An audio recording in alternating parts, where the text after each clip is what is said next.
ओ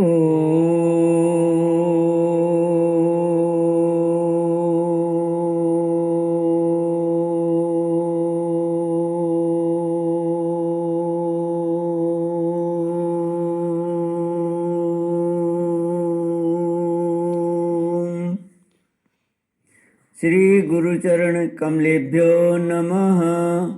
श्री गणेशाय नमः।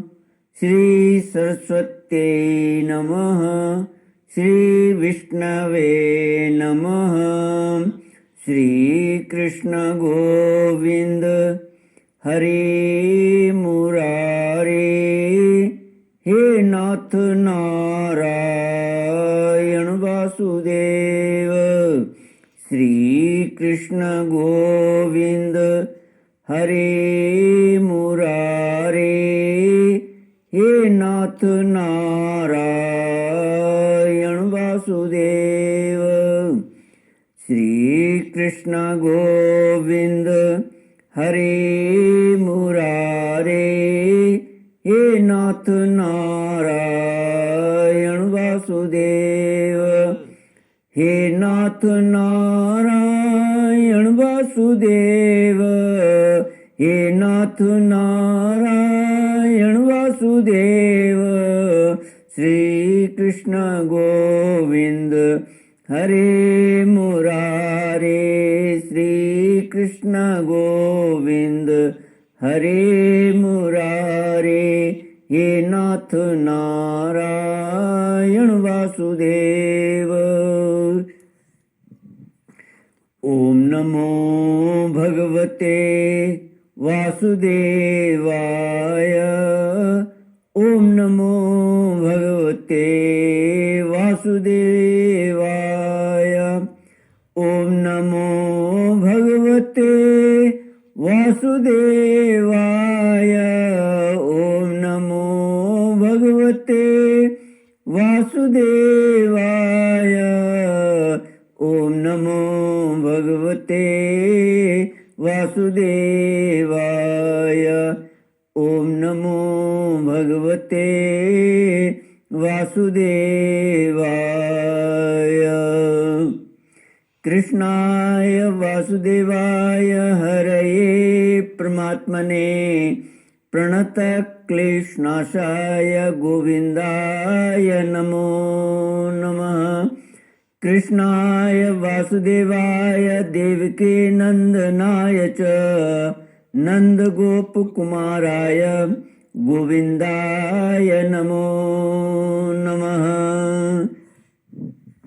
सच्चिदानंद रूपाय विश्वोत्पत्त्यादिहेतवे तापत्रय विनाशाय श्री कृष्णाय वयं नमः। सच्चित आनंद स्वरूप परमात्मा जो सृष्टि के उत्पत्ति पालन और श्रृंगार करता है तथा जीवों के आध्यात्मिक आदि दैविक आदि भौतिक तापों को नष्ट करने वाले हैं अर्थात जीवों के मानसिक शारीरिक और भौतिक दुखों को दूर करने वाले हैं, उन श्री कृष्ण भगवान को हम नमस्कार करते हैं। श्री कृष्ण गोविंद हरे मुरारे। हे नाथ नारायण वासुदेव। श्रीमद् भागवत दसम स्कंद त्रयस्त्रिंशोऽध्यायः श्लोक 20 से।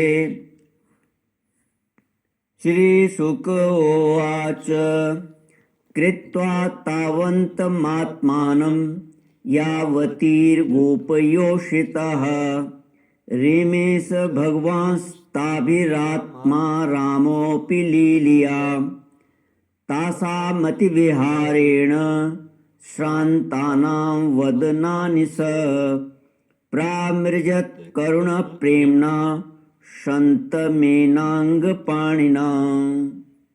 श्रीमद् भागवत दसवां स्कंद 33वां अध्याय श्लोक 20 से। श्री सुखदेव जी कहते हैं, परीक्षित, यद्यपि भगवान आत्मा राम हैं, उन्हें अपने अतिरिक्त और किसी की भी आवश्यकता नहीं है, फिर भी उन्होंने जितनी गोपियां थी उतने ही रूप धारण किए और खेल खेल में उनके साथ इस प्रकार विहार किया। जब बहुत देर तक गान और नृत्य आदि विहार करने के कारण गोपियां थक गईं, तब करुणामय भगवान श्री कृष्ण ने बड़े प्रेम से स्वयं अपने सुखद कर कमलों के द्वारा उनके मुंह पहुँचे। परीक्षित, भगवान के कर कमल और नख स्पर्श से गोपियों को बड़ा आनंद हुआ। उन्होंने अपने उन कपोलों के सौंदर्य से, जिन पर सोने के कुंडल झिलमिला रहे थे और घुंघराली अलकें लटक रही थीं, तथा उस प्रेम भरी चितवन से जो सुधा से भी मीठी मुस्कान से उज्जवल हो रही थी, भगवान श्री कृष्ण का सम्मान किया और प्रभु की परम पवित्र लीलाओं का गान करने लगी। इसके बाद जैसे थका हुआ गजराज किनारों को तोड़ता हुआ हथनियों के साथ जल में घुसकर क्रीड़ा करता है, वैसे ही लोक और वेद की मर्यादा का अतिक्रमण करने वाले भगवान ने अपनी थकान दूर करने के लिए गोपियों के साथ जल क्रीड़ा करने के उद्देश्य से यमुना के जल में प्रवेश किया। उस समय भगवान की वनमाला गोपियों के अंग की रगड़ से कुछ कुचल सी गई थी और उनके वक्ष स्थल की केसर से वह रंग भी गई थी। उसके चारों ओर गुनगुनाते हुए भौरे उनके पीछे पीछे इस प्रकार चल रहे थे मानो गंधर्व राज उनकी कीर्ति का गान करते हुए पीछे पीछे चल रहे हों। परीक्षित, यमुना जल में गोपियों ने प्रेम भरी चितवन से भगवान की ओर देख देख कर तथा हंस हंस कर उन पर इधर उधर से जल की खूब बौछारें डाली। जल उलीच उलीच कर उन्हें खूब नहलाया। विमानों पर चढ़े हुए देवता पुष्पों की वर्षा करके उनकी स्तुति करने लगे। इस प्रकार यमुना जल में स्वयं आत्माराम भगवान श्री कृष्ण ने गजराज के समान जल विहार किया। इसके बाद भगवान श्री कृष्ण व्रज युवतियों और भौरों की भीड़ से घिरे हुए यमुना तट के उपवन में गए। वह बड़ा ही रमणीय था। उसके चारों ओर जल और स्थल में बड़ी सुंदर सुगंध वाले फूल खिले हुए थे। उनकी सुवास लेकर मंद मंद वायु चल रही थी। उसमें भगवान इस प्रकार विचरण करने लगे जैसे मदमत्त गजराज हथनियों के झुंड के साथ घूम रहा हो। परीक्षित, शरद की वह रात्रि जिसके रूप में अनेक रात्रियां पुंजीभूत हो गई थीं, बहुत ही सुंदर थी। चारों ओर चंद्रमा की बड़ी सुंदर चांदनी छिटक रही थी। काव्यों में शरद ऋतु की जिन रस सामग्रियों का वर्णन मिलता है उन सभी ने वह युक्त थी। उसमें भगवान श्री कृष्ण ने अपनी प्रेयसी गोपियों के साथ यमुना के पुलिन यमुना जी और उनके उपवन में विहार किया। यह बात स्मरण रखनी चाहिए कि भगवान सत्य संकल्प हैं। यह सब उनके चिन्मय संकल्प की ही चिन्मयी लीला है और उन्होंने इस लीला में काम भाव को, उसकी चेष्टाओं को तथा उसकी क्रिया को सर्वथा अपने अधीन कर रखा था, उन्हें अपने आप में कैद कर रखा था। श्री कृष्ण गोविंद हरे मुरारे, हे नाथ नारायण नारायण वासुदेव। राजा परीक्षित ने पूछा, भगवान श्री कृष्ण सारे जगत के एकमात्र स्वामी हैं। उन्होंने अपने अंश श्री बलराम जी के सहित पूर्ण रूप में अवतार ग्रहण किया था। उनके अवतार का उद्देश्य ही यह था कि धर्म की स्थापना हो और अधर्म का नाश। ब्राह्मण वे धर्म मर्यादा के बनाने वाले, उपदेश करने वाले और रक्षक थे। फिर उन्होंने स्वयं धर्म के विपरीत पर स्त्रियों का स्पर्श कैसे किया? मैं मानता हूँ कि भगवान श्री कृष्ण पूर्ण काम थे। उन्हें किसी भी वस्तु की कामना नहीं थी। फिर भी उन्होंने जिस अभिप्राय से यह निंदनीय कर्म किया वह ब्रह्मचारी मुनीश्वर, आप कृपा करके परम ब्रह्मचारी मुनीश्वर, आप कृपा करके मेरा यह संदेह मिटाइए। श्री सुखदेव जी कहते हैं, सूर्य, अग्नि आदि ईश्वर समर्थ कभी कभी धर्म का उल्लंघन और साहस का काम करते देखे जाते हैं, परंतु उन कामों से उन तेजस्वी पुरुषों को कोई दोष नहीं होता। देखो, अग्नि सब कुछ खा जाता है, परंतु उन पदार्थों के दोष से लिप्त नहीं होता। जिन लोगों में ऐसी सामर्थ्य नहीं है, उन्हें मन से भी वैसी बात कभी नहीं सोचनी चाहिए। शरीर से करना तो दूर रहा, यदि मूर्खतावश कोई ऐसा काम कर बैठे तो उसका नाश हो जाता है। भगवान शंकर ने हलाहल विष पी लिया था, दूसरा कोई पिए तो वह जलकर भस्म हो जाएगा। इसलिए इस प्रकार के जो शंकर आदि ईश्वर हैं, अपने अधिकार के अनुसार उनके वचनों को ही सत्य मानना और उसी के अनुसार आचरण करना चाहिए।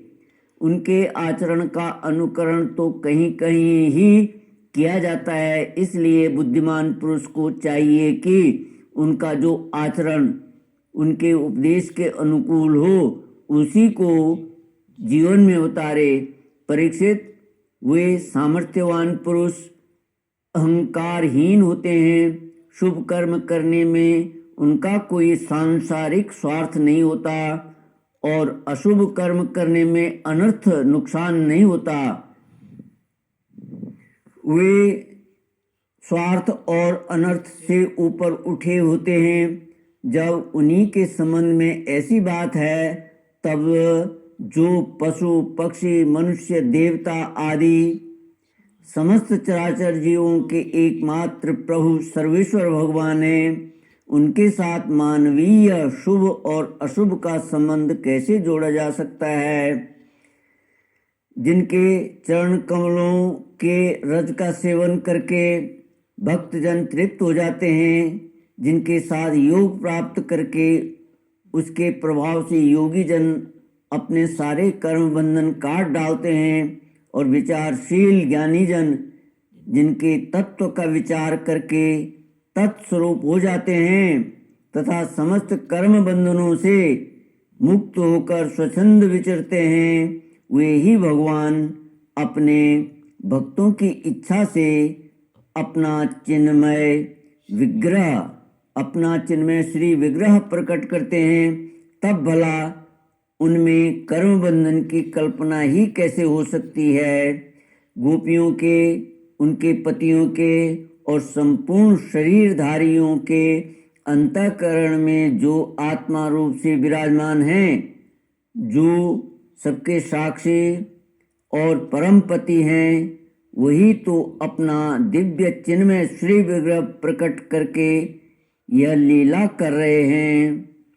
भगवान जीवों पर कृपा करने के लिए ही अपने को मनुष्य रूप में प्रकट करते हैं और ऐसी लीलाएं करते हैं जिन्हें सुनकर जीव भगवत परायण हो जाएं। व्रजवासी गोपों ने भगवान श्री कृष्ण में तनिक भी दोष बुद्धि नहीं की। वे उनकी योग माया से मोहित होकर ऐसा समझ रहे थे कि हमारी पत्नियां हमारे पास ही हैं। ब्रह्मा की रात्रि के बराबर वह रात्रि बीत गई। ब्रह्म मुहूर्त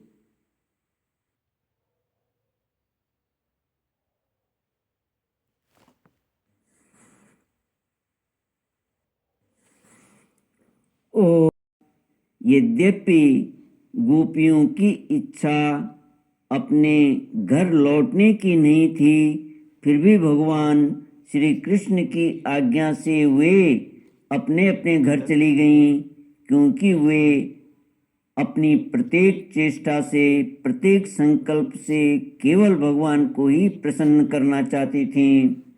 परीक्षित, जो धीर पुरुष ब्रज युवतियों के साथ भगवान श्री कृष्ण के इस चिन्मय रास विलास का श्रद्धा के साथ बार बार श्रवण और वर्णन करता है, उसे भगवान के चरणों में पराभक्ति की प्राप्ति होती है और वह बहुत ही शीघ्र अपने हृदय के रोग काम विकार से छुटकारा पा जाता है। उसका काम भाव सर्वदा के लिए नष्ट हो जाता है। श्री कृष्ण गोविंद हरे मुरारे, हे नाथ नारायण वासुदेव। इति श्रीमद्भागवते महापुराणे पारमहंस्यां संहितायां दशमस्कन्धे पूर्वार्धे रासक्रीडावर्णनम् नाम 33 ओम पूर्णमिदं पूर्णात् पूर्णमुदच्यते पूर्णस्य पूर्णमादाय पूर्णमेवावशिष्यते। ओम शांति शांति शांति। हरि ओम। श्री गुरुभ्यो नमः। हरि ओम।